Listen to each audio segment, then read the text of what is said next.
Hey, everyone. Thank y'all for being here. We're going to go ahead and get into our pop-in video for the day, our midday pop-in. Thank y'all for being here. Everything said in this video is alleged in my opinion and is used for fairy sin entertainment. Hey, Shirley Terry. Hey, Terry Copeland and everyone coming in. Thank y'all for joining the live. Let's get started. In Car Chronicles this morning, we spoke about bread, tainted bread, some bread that was found with razor blades in it, you guys, in the Mississippi area Walmart. Okay, so the woman who is alleged to have had something to do with this particular crime and putting the razor blades in this bread has been apprehended. I kept saying all y'all gotta do is look at the damn cameras. And let's go ahead and get into it. Okay, so shout out to Neighborhood Talk. It says there was a Texas woman arrested after allegedly hiding razor blades and a fishing hook inside bakery items at two Mississippi Walmart stores. Okay, so she's trying to injure someone. This is very dangerous. Let's get into what they had to say.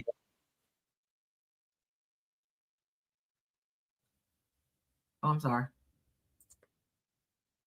Ah. Hold on. Hold on. Ciao. Mm-hmm. All right, so let's go ahead and get into it. Razor blades and fishing hooks found in Walmart baked goods. And now Biloxi police have arrested this woman, 33-year-old Camille Benson. At first glance, you might think this is a piece of moldy bread. Well, it's something worse, much worse. That's a razor blade shoved into a bread loaf sold at Walmart in Biloxi. Why would somebody do this? I'm not sure. It's a really strange thing to do. Lieutenant Candace Young says this strange crime started more than a week ago, on December 5th at the Walmart Supercenter on CT Switzer. A customer found a razor blade in a banana nut muffin. Store associates, combed through their merchandise. They couldn't find any other compromised items. Thought, hey, this is just an isolated event. And you were not contacted? And we were not contacted at that time. 2 days later, on the 7th, a customer at the neighborhood Walmart on Pass Road found a razor in a loaf of bread. But police were not called until the 15th, after yet another customer at the Supercenter found razor blades in a loaf of brioche bread. They did another sweep of their merchandise on display for sale and found multiple loaves of bread that were compromised with razor blades. They also, at that time, found a muffin that had a fish hook in it. Somebody had poked those items through the plastic packaging. So this wasn't an accident during manufacturing. This was willfully somebody. Absolutely. They also combed through all of their merchandise in the back that's not displayed for sale and found nothing that was compromised. Miraculously, there have been no reports of injuries. Razor blades and fishing hooks found in Walmart. So we talked about that this morning. So they found the person who did it, and according to what they're saying, none of the stuff in the back that was, in the bag before putting out front where people can purchase it, none of that stuff was compromised. But they're saying on December the 5th, the customer at the CT Switzer, Senior Drive location, found a razor blade and a banana nut muffin and reported it. Employees initially believed that it was isolated incident after no other compromised items were discovered. It says, however, 2 days later, a customer at the Pass Road location found a razor blade in a loaf of bread. And a third complaint after another sweep of a bakery section that uncovered more razor blades and a fishing hook inside of a muffin. Police, of course, were contacted. So they arrested 33-year-old Camille Benson of Texas on Tuesday after surveillance footage showed her exiting a Walmart store and was identified as a person of interest. It says that by Tuesday evening, she was booked into the Harrison County adult detention center. Damn.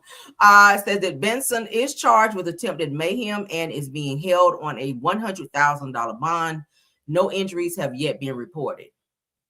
So they need to definitely check on all the other baked goods to make sure that no one else can possibly be hurt, because that's dangerous. A fishing hook, imagine biting into a muffin and a damn fishing hook is in there, or a razor blade. Like that could really injure somebody. So I'm glad that they caught the person that did it. But my concern now is, did they get all of the baked goods that may have been tainted by this person or anybody else who may have been working with her to put those tainted items out there?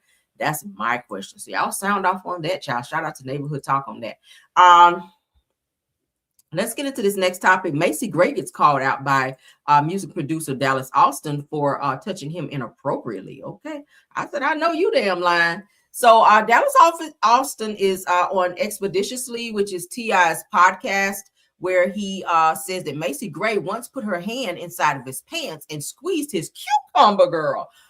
During a studio session, he says that I felt a little bit violated.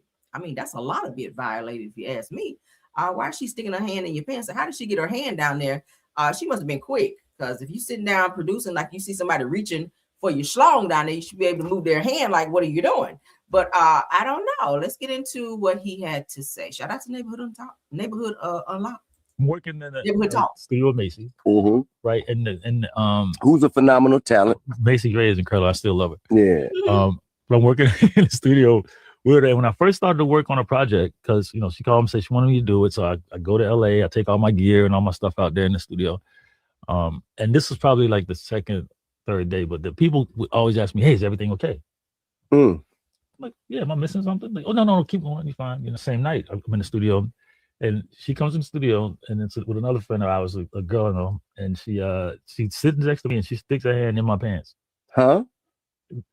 Inside my underwear. What? Squeezes me, and then go, ooh, nice, and then take her hand back out my pants, right? What? And I was like, damn, I don't know how to feel right now. Because I was like, damn, I felt like I feel a little bit of a bitch. At the same time, I feel a little bit violated at the same time. And then she was just, oh, nice. I kept doing whatever she was doing. And so you weren't flattered? No, it was like this. We're sitting in the studio like this. Everybody's in the room. It ain't it's not a moment or nothing. It was just one of those things. I guess you just decided to do it. Damn. So let me check out what this man working with right quick. Let me see. And I'm like, what? And so I'm like, but then I'm like, okay, how do I like, what do I do with this? Because what did you do? I would love to hear the rest of the story. So I was just like, I took that home with me. You took that home with you that night. You cried in the car. It took me a couple of days to feel like I don't know how to feel about this shit. Next time somebody asks you, were you okay? What did you say? I still can't answer it. I'm working in a studio with Macy, right? And so y'all know Macy Gray, honey. And she even said it too. So I can't even say allegedly on this. She even admitted that she was on that stuff. She was on that shit, that stuff. And she would be high, but she would, be high out of her mind. And so that's probably one of those moments when she was high and she went in the studio and she just, maybe the cocaine or cocaine told her to reach down there, child. But that was highly inappropriate, okay? Because if you're in the studio, you're working with this person who you obviously are not dating, you're not in any type of relationship or anything like that. It's business, and you go in there and just walk by this person and stop and stick your hand down in their pants and in their underwear. Well, I'm trying to figure out, did you have on pajama pants or something? Because if you had on some jeans, it would have made it very hard for her to stick her hands in there. Did you have on like some very loose pants, or like what do you have on? It's weird, because for her to be able to stick her hand in your pants and in your underwear, like, that's weird, right? I'm still trying to wrap my brain around how it was possible for her to do that. Just because he said she stuck her hand down in there. So yeah, if you had on some regular pants, I don't know how she'd be able to do that. But yeah, the Macy Gray girl, keep your hands to yourself, because that's hella weird. That's kind of a violation. That could be seen as, what kind of crime what do they call that? Assault. That could be assault if he wanted to. Maybe he enjoyed it. That's probably why he didn't call the popos and press no charges. But that could be seen as sexual assault, girl. So you might want to watch that and don't be reaching in and just touching people when you should not be doing so, because that's hella inappropriate. You out here acting like R. Kelly and Diddy out here. Okay, is she the female Diddy of Hollywood? Let's move along and really talk about the next damn R. Kelly, which we already told you guys is Trey Songz. Okay.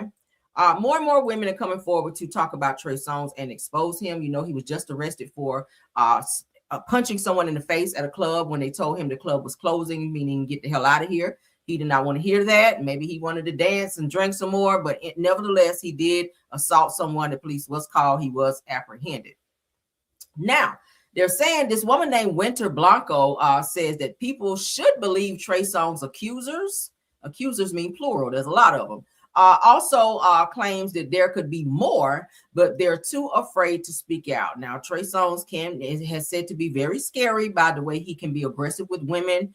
and that women get their phones and stuff taken away when they go to hotels and secluded places with him, so they can't call and ask for help. And his security also, kind of like how all the celebrities are, their security kind of being on the shit and holding doors while women are in rooms probably being violated or touched against their will or whatever the case may be. But Trey Songz have had several sexual assault cases against him. He's been able to pay his way out of those.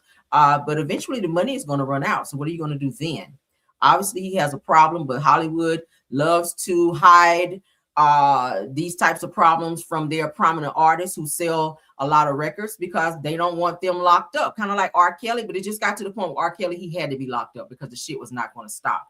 All right, when it came to young girls, I feel the same way with Trey Songz. At some point, your ass is going to be locked up because you're not stopping. There are too many stories coming out. There are too many women that's coming forward and saying the same thing about you. And at some point, it can't all be lies. But let's go ahead and get into what Winter Blanco is saying about Trey Songz. Shout out to Neighborhood Talk. All I'm doing is waiting for the Netflix documentary. It's coming. Trey Songz situation is so disheartening to me. Why does it take so many people for y'all to believe women?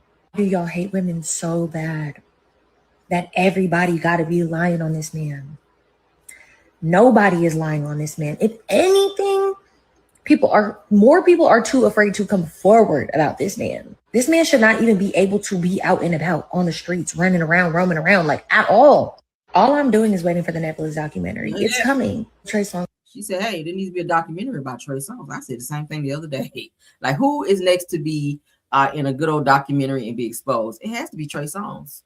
Okay, people were saying Jay-Z, probably Jay-Z as well, but definitely Trey Songz. Like, you hear that? 50 Cent, if you're watching my video, go ahead and get on that, okay? Because we know you're going to put all the good, juicy details in there. But Trey Songz has been on his bullshit for quite some time, and I think a lot of people overlook it because, like I said, he's such a great artist. He does sell a lot of albums, and women think he's so fine, but he's a dangerous guy. He's very dangerous in terms of violent behavior. I told you guys how he jumped on singer Jacquees, R&B singer Jacquees, ripped like 6-7 of his dreads out of his head from the root, and they fought. They fought, but he's been known to be very violent, not just towards guys but girls as well, and all, like I said, all the sexual assaults. And I don't see him stopping no time soon until he's stopped by way of maybe some handcuffs or a good documentary or some jail time. I don't know. But this woman here saying, I've been telling y'all about Trey Songz and the shit that he be doing, but again, it's overlooked. But eventually the shit gonna run out, just like R. Kelly, just like Diddy. I mean, who would have thought we would saw R. Kelly in jail for 30 years or Diddy sitting in jail for 50-something months? He's probably gonna be in there longer than that once they find out who unalive Biggie and Tupac. But anyway, y'all go ahead and sound off on what y'all think about people still talking about Trey Songz and all the shit that he is involved with. Let's get into some Claressa Shields news. Child. So Claressa has done something that I feel she should not have done. Don't ever put a married man's name on you by way of tattoo. I don't give a hot damn if you guys are dating. This man is still married to Remy Ma. It could go either way. We keep saying it, but Claressa ran out here and got a tattoo like her ass was Krishan Rock. I showed y'all this morning in Car Chronicles where Krishan Rock was crying like a bitch getting that tattoo of Blueface's face from her face. But Claressa has gone out here and she got Papoose' name tattooed on her underboob. It's kind of like a stamp of approval or whatever from him, or his name, or what. I would never do that. I love my husband, but I don't want to get a person's name on me just because. And I plan to be with my husband until I die, but that's something I've never wanted to do in my entire life. I have tattoos, but I don't have anyone's name, not no guy's name on me. Hell no.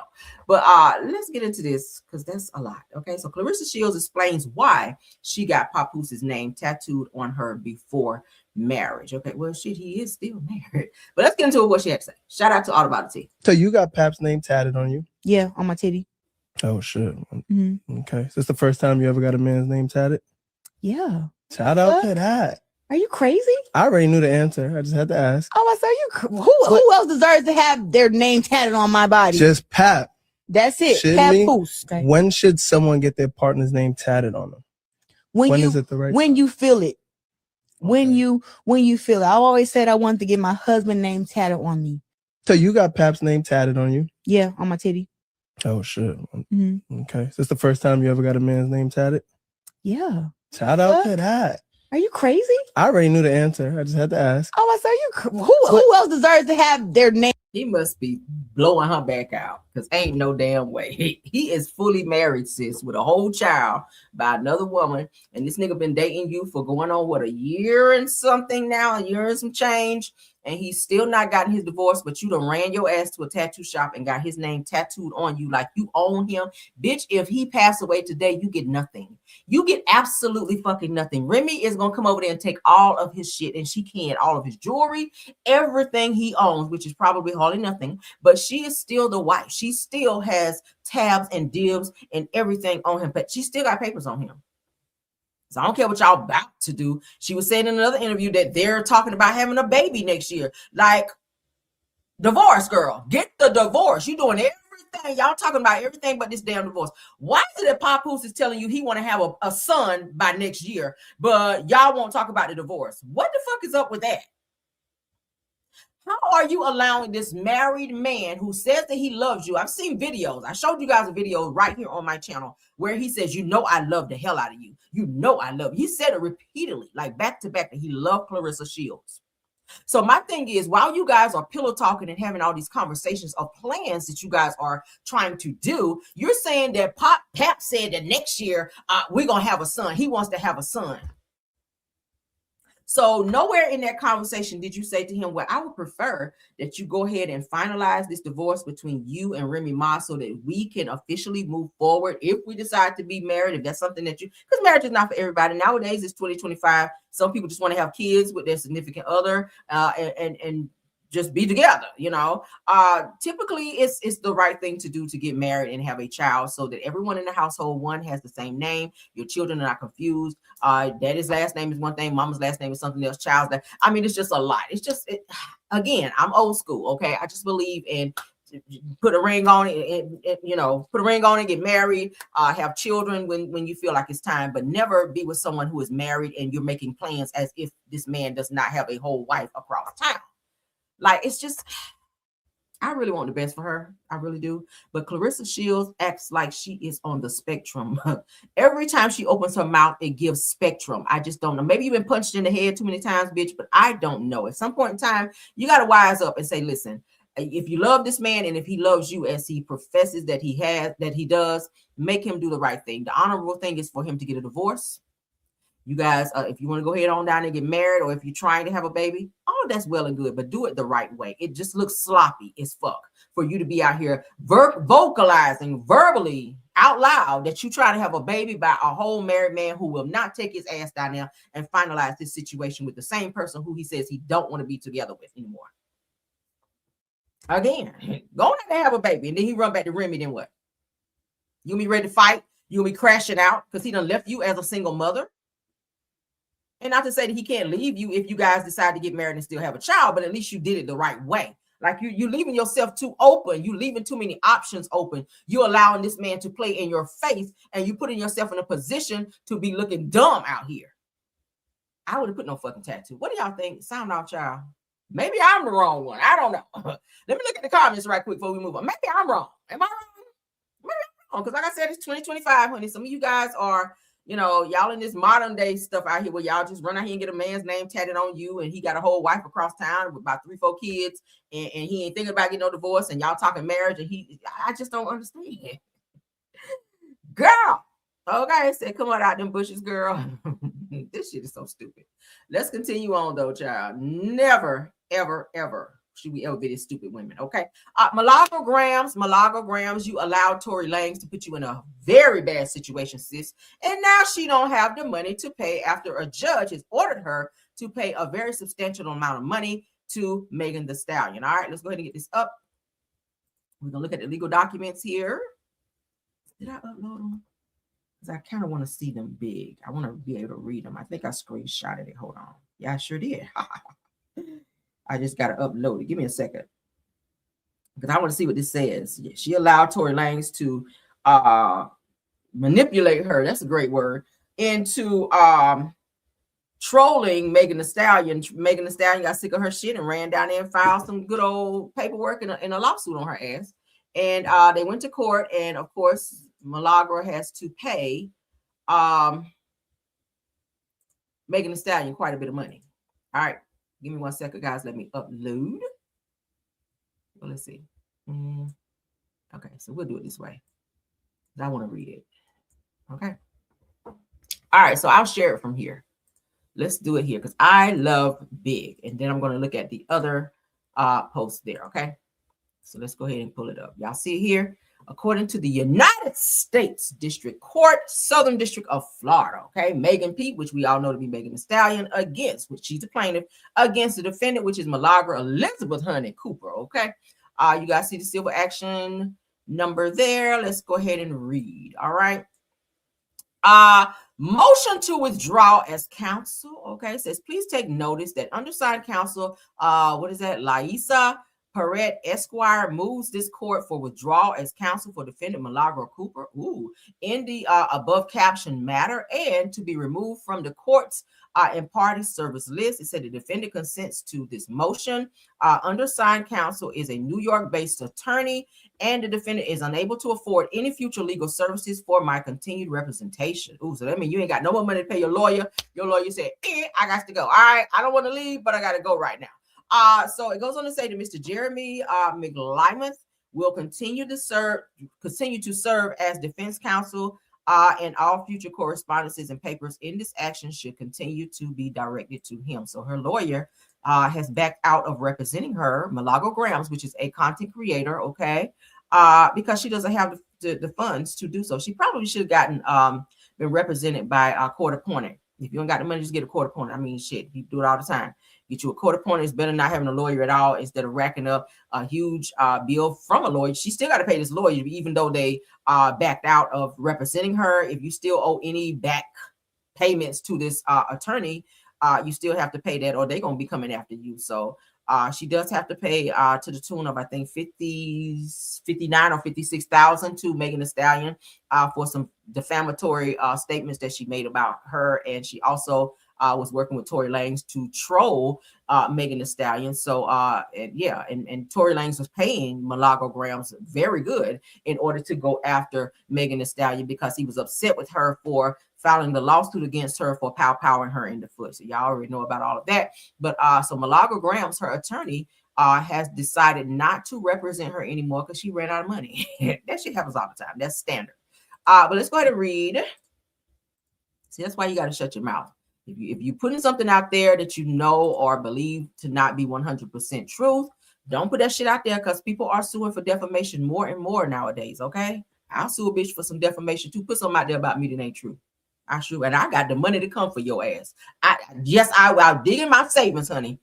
I will give up some of my boot and my shoe money and some of my bag money, and I'll come after your ass, okay? Yeah, you ain't got to be out here lying on folks. Do your homework like everybody else. If you're going to be a blogger, do your fucking homework. Shit, I have to go. Do you think I want to read all the shit I have to read in order to get information to give you guys great videos? Do you think I want to do that? Hell no. But you have to do that in order to be a great blogger. Do your research. Read. Reading is fundamental versus just putting shit out there that you know is not true and risk somebody coming after you and suing your ass. Defamation lawsuits are very expensive. Okay, yeah, it is. And that shit can break you. Look at Tasha K. Still paying Cardi B to this day. Millions.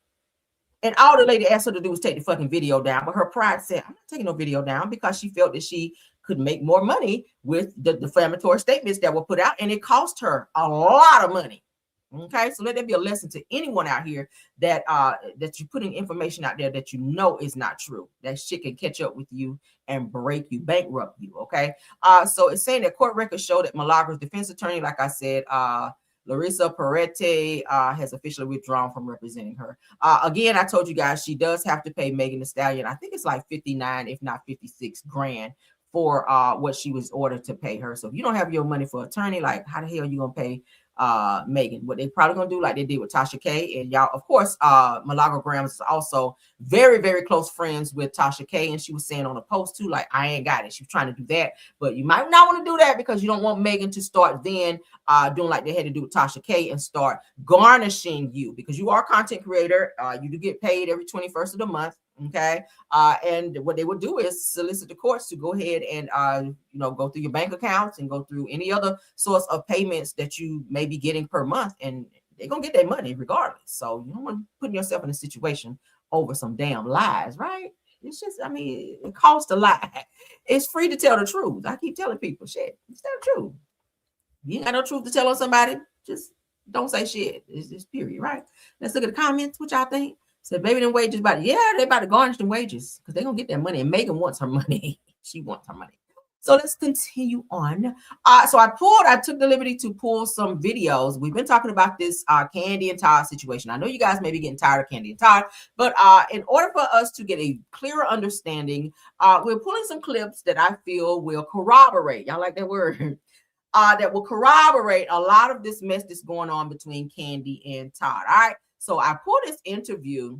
Shout out to Real Reality Clips. I love them because they have a lot of clips of things that I haven't even heard. I thought I heard everything, but damn, obviously I didn't. But let's go ahead and take a look at it. Shout out to them. So Shamia from Real Housewives of Atlanta asked if Todd is keeping the Jersey condo because his name is not on the deed to the main house. So she's kind of like indirectly asking him, are you doing this to be petty, or are you doing this because Candy chose not to add your name to the marital home, which is her home that she had prior to being with Todd? Okay, so let's go ahead and get into what Todd has to say, because I keep saying I feel like Todd do little things like the cheating allegations that we heard about in an effort to get back at Candy because of his vitriol. For one, I feel the prenup, he did not want to sign the prenup. He's bitter about that. Two, Candy chose not to put his name on the house, and she's continued to say she's not going to do that. Three, because of the business situation, he wanted some money, I hear, from something to do with the restaurants, and Candy has refused to do that. And she has decided to close down the restaurants, which gives him no money in that. So now he's going back to what he knows, which is producing. He just started producing this other, I want to say stage play or show or something he's doing called Don't Bring Your Man to Atlanta. I showed you guys the other day, which he says has been selling out and doing very well. So great for him, because nobody wants to see somebody be broke, busted, and disgusted. It's not about that, but I feel like Todd does a lot of things as related to Candy as a get back, and a spouse should never do that shit. If you feel a way about something, let your spouse know, hey, I feel a way about this. How can we work this out so that it works for the both of us? Go to some therapy, go to counseling, family therapy, whatever you need to do. But doing things on a get back, I don't think is right. Okay, but let's go ahead and get into this. Shout out to Real Reality Clips. Let's go. I feel like you probably feel like you need this spot though because your name isn't on the deed. Not at all. I don't care. Like, and you said it. You was like, how are you not? How are you not on the house? Like, that is a question. Like, I don't understand. We're married, right? Which is why it should be. If something happens tomorrow to my wife, where does the house go? Where does the house go? To me and the kids. Are you sure? Naturally, like, dude.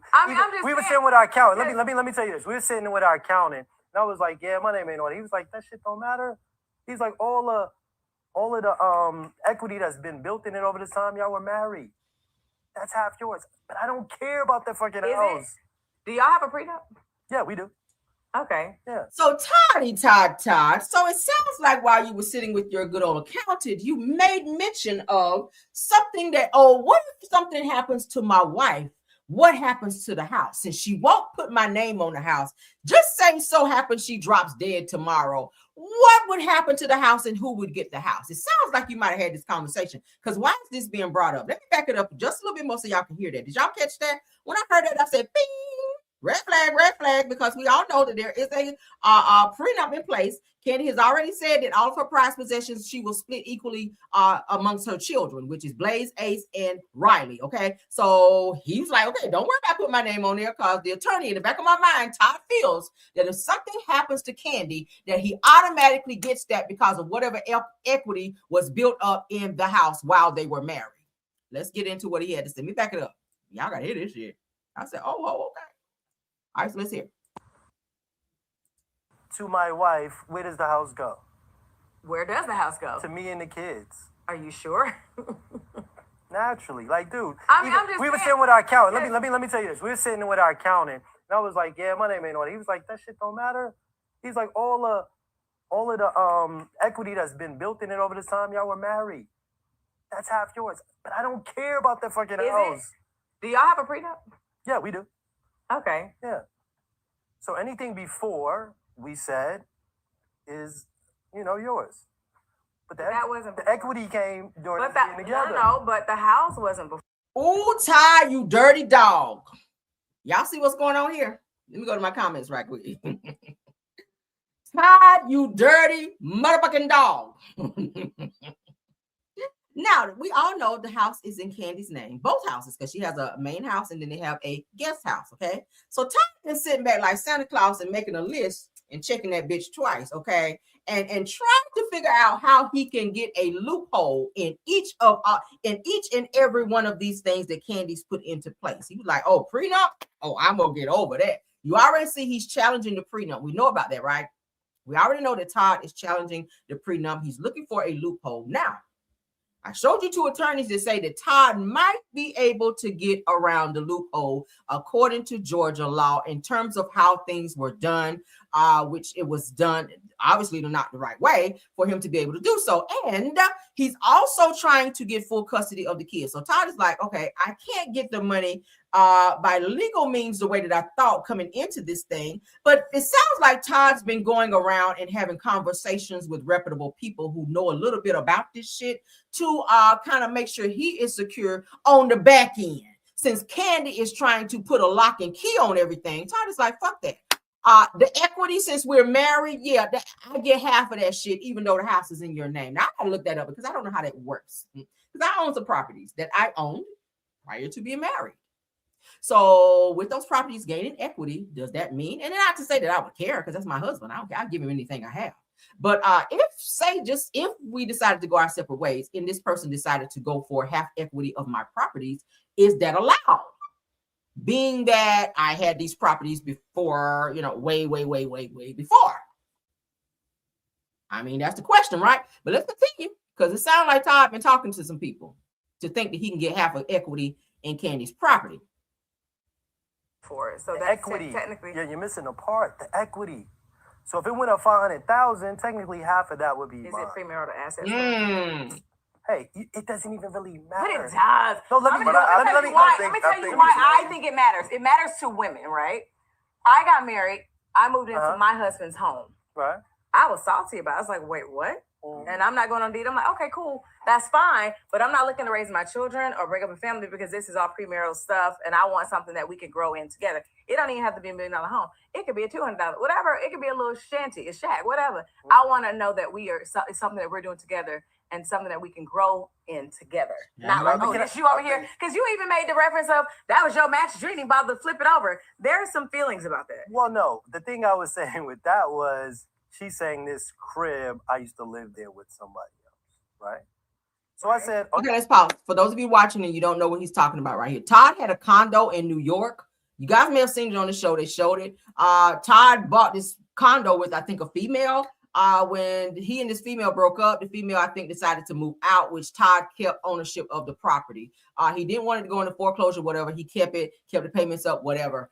Candy wanted him to get rid of it because she thought it was going to be like a whole spot whenever he went back to New York and have women and all that over there. So that was something she felt salty about him keeping this property. So this is what he's talking about. Let's go.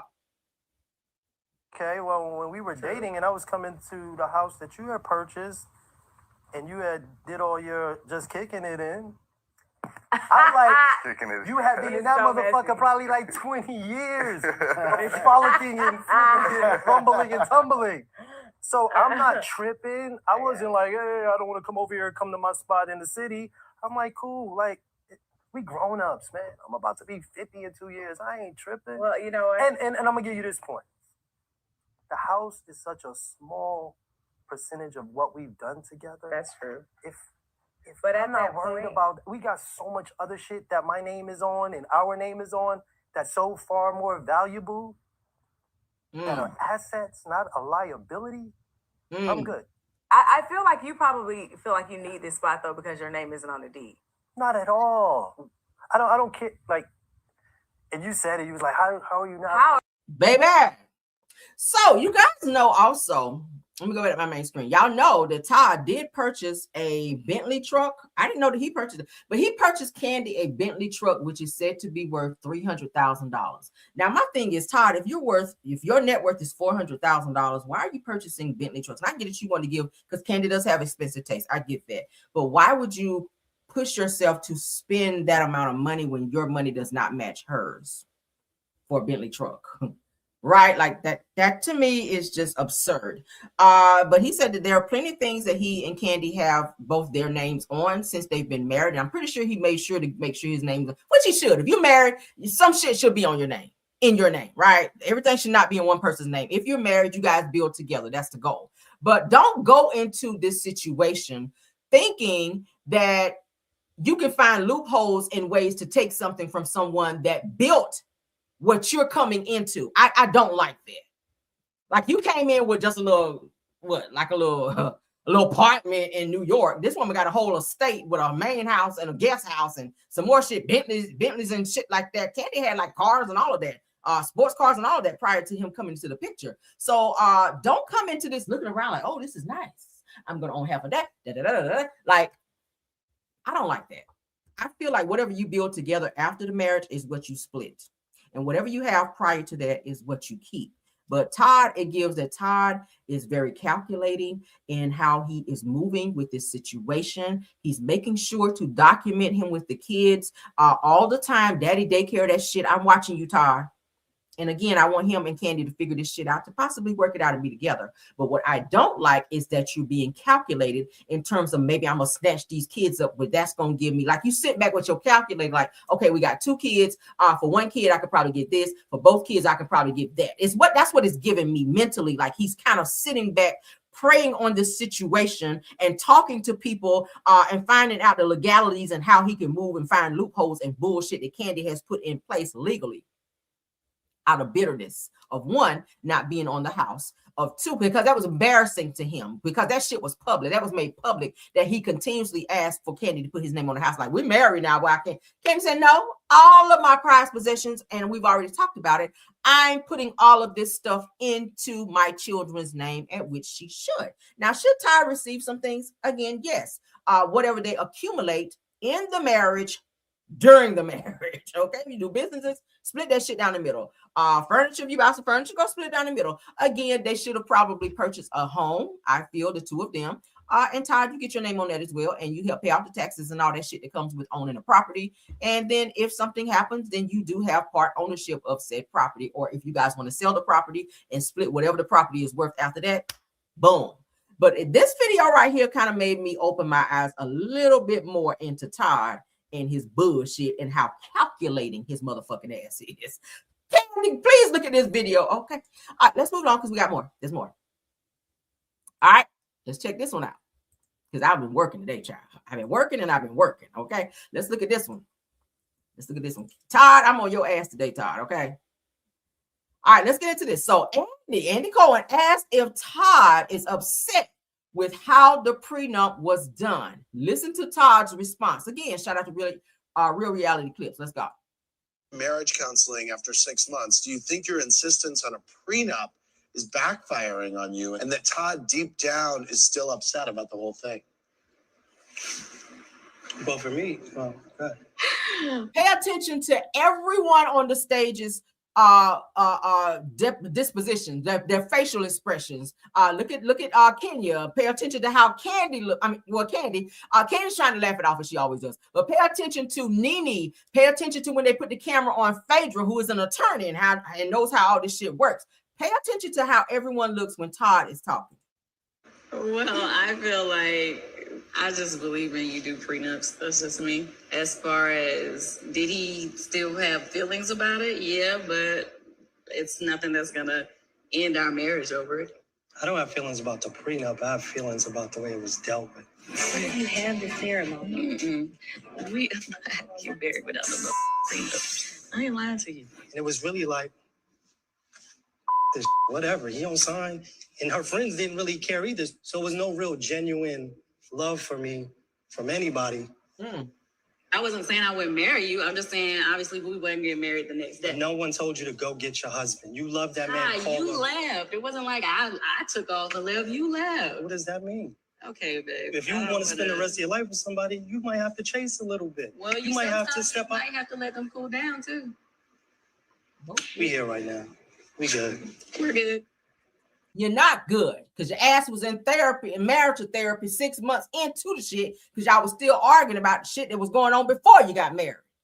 So you're not good. That's why your ass is about to get divorced now. because there are things that you probably should have said that you did not say, and then the shit that you did say, you didn't say it the right way, which caused you guys to harbor feelings. And now you're to the point where you almost said, well, you're at divorce. Divorce has been filed according to what's been said. Did y'all see this expression? Everybody was like, "Oh dear God." Even Andy was like, "Oh, what?" A mess. Okay, let's continue on. Y'all keep sounding off, honey. I'm just gonna keep feeding y'all. I'm gonna keep spoon feeding. All right, so okay, this is where Candy and Todd is discussing the New Jersey crib. Okay, the New York, New Jersey crib that he wanted to keep. Okay, and Todd is explaining why he wanted to keep this crib. Okay. And then we're gonna move to the next and final topic. All right, let's go ahead and get into that. Let me go ahead and share. Todd, I'm seeing you a different way. I was trying to give you the benefit of the doubt. I don't know. This clip today just kind of made me side-eye you. All right, let's go. It was something that went on while we was together. This was before he met me. A young lady and I purchased a crib. He moved on. I moved out, which I agreed to do. If it didn't work, I would leave. Basically, she never refinanced to get my name off of it. So my name had been on this property since then. When you and I got married, you did ask me to deal with it. I did not. Then I finally got a lawyer. I was in court for a couple of years. Basically, she had first right to buy out the place.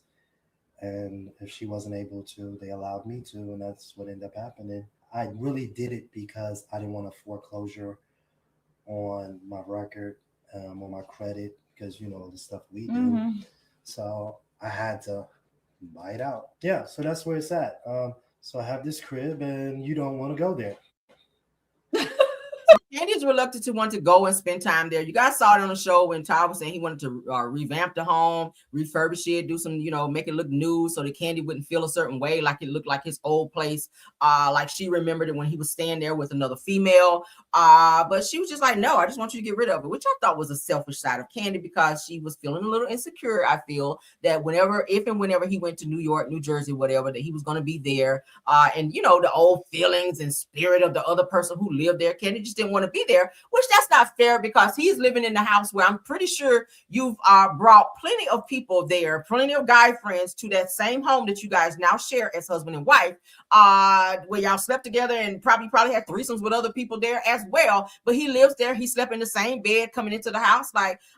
So I feel like he should have had something of his own. I don't feel like Candy should have kept pressing him to get rid of his stuff when she didn't want to get rid of her shit. Like you didn't go and sell your house and say, okay, let's go buy a house together. But I gotta kind of take up for Todd right here. Because Candy, it gives that you were feeling a bit insecure. He has a right to own some things as well. So that's where it kind of comes in where Candy has this destiny, like big D energy type energy, like this male overbearing type of energy where she has to be in control a little bit. That's what it gives. He absolutely has a right to own shit and come into the marriage and or relationship with some things he had prior to being with you. He just does. But let's continue. Okay, so now y'all got the backstory. All right. So for me, right? Here we go. I'm just saying. For me. Right. I'm like, I get it. It's his apartment now. I get it. But why don't you rent it out? Airbnb it. Why do we have to stay? You can't Airbnb it. You could do long-term rental. Well, rent it out. Like, why do we have to stay there? That is my thing. And it's like, you are excited about owning the place again. And well, I'm excited because I know it's something, we talked about. I could leave Kayla a very nice apartment in a very nice area. The value has gone up considerably. So it's a good piece of property to add to the real estate portfolio. And I think I would love for you to be excited as well. The thing is, if it were you, I would be excited with you and for you. I think with me, at times, it's just like, if it doesn't meet a purpose for you, you don't really feel any need to indulge or get excited about it. That shit was in the middle of the city, right upstairs from one of your plays. You'd be like, oh my God, let's hook it up. it's a little think that this was something that that's fair. I mean, Candy, you got to work on that, boo. Got to work on that. You can't be excited when it just comes to your shit and want him to be applauding what you're doing. But then when he's trying to do something and he's looking for the support from you, you kind of turn your nose up like, yeah, okay. Like it's so mediocre to you and so minute. Like you have to also be supportive as well. I think that's what Todd is saying. So I kind of see it in both in both aspects right here. But what y'all think? Sound off on that. Let's go ahead and get into the last topic, okay? All right, so some of you guys may have already heard about it, but Tracy Braxton's son, okay, Kevin Jr., this is him on my screen, went off on Sherelle's World, okay? This is her. Went off on Sherelle's World. They were on a podcast where they were having a conversation about Sherelle's World, talking about on her channel that she was reviewing Braxton Family Values, and she mentioned on the scene where Kevin Jr. was seen on the show, where he was passed out on the couch. Sherelle's World was saying on her show that he was on drugs and he was drunk and all this other stuff. He got wind of that and responded and went into attack mode on Sherelle and also on Perry, which is Sherelle's husband, okay? And y'all know that's his father. He was also on there as well. All right, let me put this one up. That's Perry, where my mouse is moving. Sherelle's husband, okay? Y'all know he's on her show as well over there on Sherelle's World, okay? Tawanda was definitely behind a lot of this shit because Tawanda is the shit stirrer, according to what they say. And I believe that as well. But Tawanda's also been trying to get her hands on some of Tracy's money, I hear, because her broke ass ain't got no money. And she needs to sit her bald-headed ass down. I'm sick of Tawanda with her thieving, scamming ass, okay? Fraud ass, too. But let's go ahead and get into some things of the things that were said in this podcast that I heard, because Kevin Jr. went off and was calling Sherelle's husband, Perry, a bitch. I said, I know you lying. Let's get into it, child. Let's go. All right, so I'm going to play the audio, okay? Let's get into it. Let's go. It's about concerns. I want to speak on it. Speak on it. I mean, like, when it comes to the things that have been said about me, like, no. It's a lot of things. You ain't going to speak of my character without me even saying a word about it. Sherelle, why you not home taking care of your son? I mean, like, because it's something, and I know that's your homegirl. And what pisses me off, like, I didn't speak on you. I left it alone. I kept it cute, and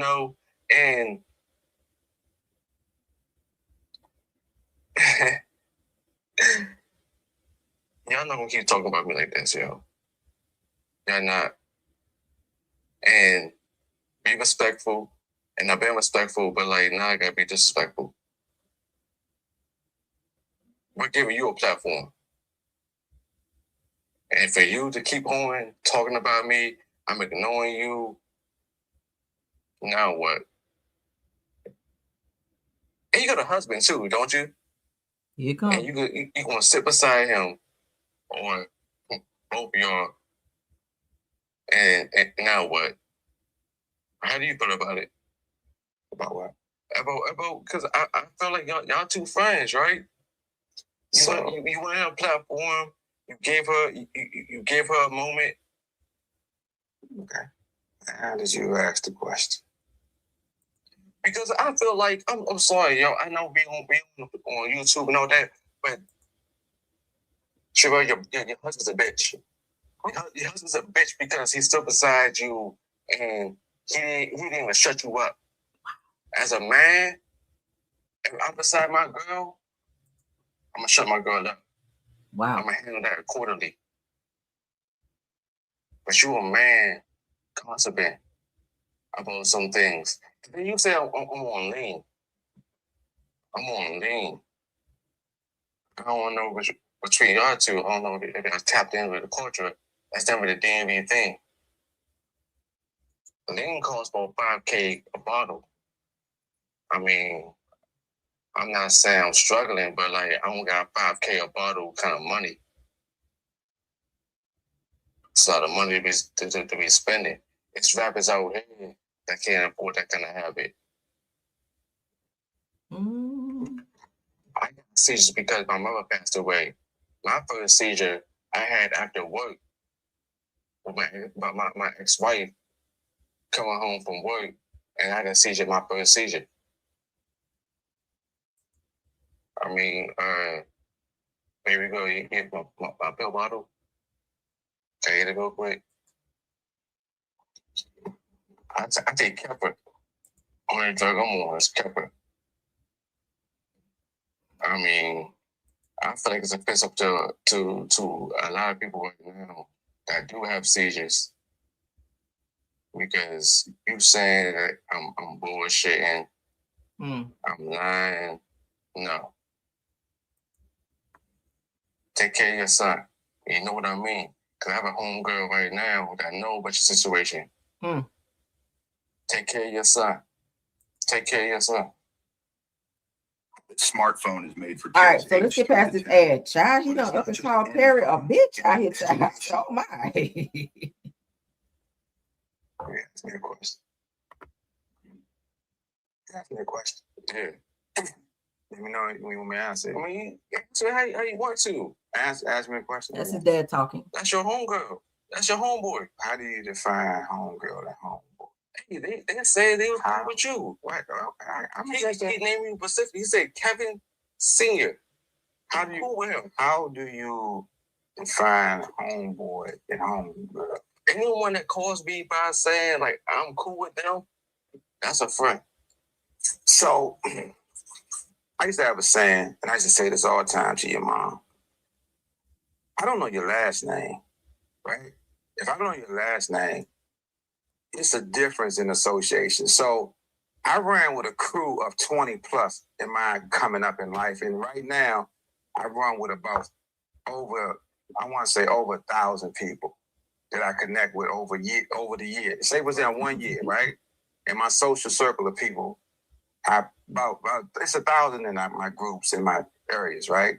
Okay, yeah, we don't care. So let's continue because I want you guys to primarily hear what Kevin Jr. is saying. Because child, let's go back. Yeah, he went off. I said, well, damn. All right. Now let's get back with the classification of Sherelle and myself. Yeah, Sherelle, no, stop, son. Stop, son. You're a bitch. Stop, son. You're a bitch. You're a bitch. As a man, I'm gonna say that. Let me know you finish. Cause see, this is not the person I raised. So I'm just gonna let him see. I'm let him flow. Hey, this person you raised. All right. I would never tell you to call an elder a bitch. I would never ever. How many bitch ass niggas? I would never ever tell my son to go at his elders like that. That's why I've never disrespected my mother-in-law and father-in-law. Elders, it's crazy work. My mother-in-law and father-in-law, I told them on on this platform. Elders is crazy. I would never disrespect them. It's crazy. So I know my son is going through. You let your homeboy call me a bitch ass nigga how many times? I counted. How many times did your homeboy call me a bitch ass nigga? It's not my homeboy. How many times did your homeboy call me a bitch ass nigga? I'm asking. How many times? He's not my homeboy, Kevin. I counted. So let me say this, Kevin. So let's say this, right? I got what you're saying. Like, hey, he called me out of my name, but it's also dealing with emotional intelligence, right? You got to balance some of that out. And then so you're going through a time where you're going through your 5 stages. Right. You can't, everything don't have to be something said to it, right? Right. And then you can gather that by saying, okay, he's my father age. Let my father handle it. Or he's an elder. I'm going to respect him because I got so many other things that I got to heal from and get free from and things like that I can focus on and I can respond to, right? Because when you're in a hurt place and you make yourself vulnerable, you don't want to put yourself in a place where you attacking every comment, everything somebody said, because then it brings anxiety and it start bringing that energy where you have to feel like you on the defense all the time, right? And you don't have to be on the defense because. All right, so she's just kind of giving him some enlightenment. Let's move forward because he's not done, child. All right, so I want you guys to hear a little bit more of him. Then we're going to look at the conversation between Kevin Jr. and Sherelle World because he reached out to her and she responded. So we're going to look at that as well, okay? Can you be a travel advisor? Let's get over this ad, though. Okay? Actually, let's get over this ad. My apologies. Let's get back to it. Husband, because to have a female talk about another male in front of you? But listen to this. Sometimes males don't want to say anything, right? And they want to take, you just said public or private. Right. We can't say what he said to her in private. Maybe he didn't want to humiliate her in the public, right? And we don't know what. He's got to make her feel protected. Yeah, he got to make her feel protected and love like you wanted to feel protected and love, right?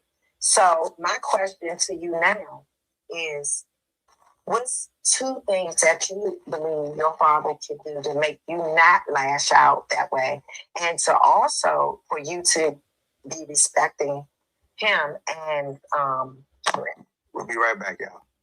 Now, he ain't trying to be respecting no damn Sherelle. He's mad at her. All right, so let's go ahead and get into what they had to say. All right, so let's take him down and let's go ahead and look at these messages that Sherelle and Kevin Jr. were exchanging. Okay, it was a conversation, child. Let's get into it. Mm-hmm. All right, so I blew them up real big so y'all can see it. Y'all ready? Let's go. All right, so he reached out to her and asked could they have a conversation. So she responds by saying, when I say she, I mean Sherelle's world, and shout out to her because it's where we're looking. Says yes. She says yes to him. We can talk. I said, what did I say was a lie? She said, I said a lot of people were saying that, which means that's hearsay, right? She goes on to say that I also said that I asked your father, and he said that he did not know anything about that. I also said that Tawanda and Trina was setting you up. So go back and look at everything that I said. She goes on to say that I stand on what I said, and you can call me on IG whenever you're available. Sherelle goes on to say that I've been doing this a long time, and I don't lie. Now, if you're upset, there's no need to be, because I've been supporting you, and so is the audience and the chat. So if I lied, let me know. So Kevin Jr. down here responds by saying that my illness is drug-induced or alcohol is a lie, is all a lie. Come to the source before you spread untruthful stuff when it comes to my mother's estate. That's something that can be talked about with me, not my father or anyone else, because when you already seen in the head of it now, when it comes to myself, I don't need you or anyone else spreading false narratives. My father and me live 2 different lives. He said that I don't see him on the day-to-day, and he doesn't either. Okay. So Kevin Jr. goes on to say, you're making your money off of rumors and assumptions when you obviously can come to the correct people to get valid answers. Okay. So Sherelle responds by saying, first of all, I didn't say that you were on drugs. Let's make that clear. Says go back and look at the video. However, I'm glad you reached out because I would love to speak to you whenever you're available. So when is a good time for you? All right. Kevin Jr. then responds down here by saying, for the last 2 years, you have been saying that, but I feel like a reasonable interview is good. So he's agreeing to an interview with Sherelle's world. All right, let's continue. They keep talking, child. So she says, we can do, well, he says, we can do Monday. It might have to be earlier than 6 or Tuesday around 12. So she responds by saying, Monday sounds good. Pick the time. He says 4 o'clock on Monday. She says, I'm in Vegas. So it's 4 Eastern or Pacific. He says Eastern. So 1 your time. Then she responds by saying, okay, 1 p.m. Pacific. Says, I'm going to need your email so that I can send you the link. He responds by saying, okay, great. And I don't know how you and my father did your interviews, but mine come with a fee. Ooh! Meaning, bitch, I ain't telling you shit for free. I don't know how you and my dad did, but bitch, I charge. Okay. Some people do charge. When you're interviewing them, they charge for interviews. Like Martell Hope, he says that he charged $2,000. And I was like, bitch, why? You got shit to talk about. But anyway, let's continue, child. I don't know how you and my dad did when y'all interview, bitch, but I charge a fee. Ooh, child. So Sherelle comes back and says that I don't pay for interviews. I feel like it's an incentive for people to embellish. She says that I like my interviews to be truth and real. She said that this is an opportunity to speak your truth. Your mother is so loved, and this is a chance to talk to the people that loved her and supported her. Okay. Child, he checked her ass, didn't he? Damn. All right, so shout out again to Sherelle's World, because that's where we're looking. She says that I'm in Vegas, so for your time, so we got that. Okay, great. Okay. So he puts here Kevin Surratt at yahoo.com. Child, you still using Yahoo? Okay, so then it goes on here to say that you have spoken about me and my mother for years and made YouTube videos about us, talked about my father and my health condition, applied that I'm doing drugs for the second time this year, and now I'm giving us an opportunity to have a serious conversation that can be great for both platforms, and you don't want to pay for that kind of excited and entertainment. I think he meant incitement. So she says, no, I really don't pay for interviews for no one. She said that this isn't a money grab. It's strictly for you to clear up anything that you say is wrong. She goes on to say, and she meaning Sherelle's World, says, so if you change your mind, I'm always here for you. Okay. So that was their conversation, and he leaves a heart, meaning that he did see it. So to this day, I don't think they've done an interview. Tawanda since has interjected herself into this situation, and she has also said that she was going to be suing Sherelle's World for some things that she said about her on that same video that Kevin Jr. is saying that was out there, where it was implied that he was on drugs during the time that he was seen on Braxton Family Values in the hotel room, laid back like he was like passed out or something. They were trying to say that he may have been in a drunken induced coma or on some type of drugs, which is what was alluded. But he says that's not what happened. He only takes one medication, which is what was prescribed by his doctor, and he's been having seizures after his mother passed away because he's still dealing with the ramifications of her death. So he raised Sherelle down, and he just went on this podcast, which was a couple days ago. And I just happened to be scrolling and I saw that, but he definitely called Sherelle's World's husband, Perry, a bitch in terms of saying, why don't you check your girl? If my girl were to say something out of line like that, I would shut her up. I don't think you would shut nobody up. That's not your place to do that, but maybe you could ask her, like, maybe don't say that, or let's not handle that here. But it just gives that, he's still dealing with Tracy's death. That's understandable, but no one has a right or reason to be putting false information out there to say that somebody's on drugs, even if he looked passed out on there. Maybe he was hella tired. Maybe, and even if he did have a drink, he's grown. He can drink whatever he wants to drink. But to be putting insinuations out there about something you see on TV, because everything is heavily edited, you can't make that assumption by something like that unless you just know or know someone that knows him to say, hey, yeah, dude over here is like whacked out on some fucking drugs. He needs to get some help in case something like that happens. But to just insinuate that someone is on drugs and to say that on a platform, that could be very reckless. And again, we just talked about defamation that could cause someone to be sued. So Tawanda is suing. And I feel like she's doing that more so because her ass is broke and she needs some money. She about to lose her house. And she also owes that $72,000 for restitution from the money that she was supposed to pay for damaging property and not paying rent at her prior residence, where her landlord took her ass to court and sued her. Okay. So I feel like it's more so a money grab for Tawanda, but more so than anything, because we all saw Tawanda and how she operates. What do y'all think? Go ahead and put it in the chat. I hope you guys enjoyed this video and all the information that we gave you guys in it.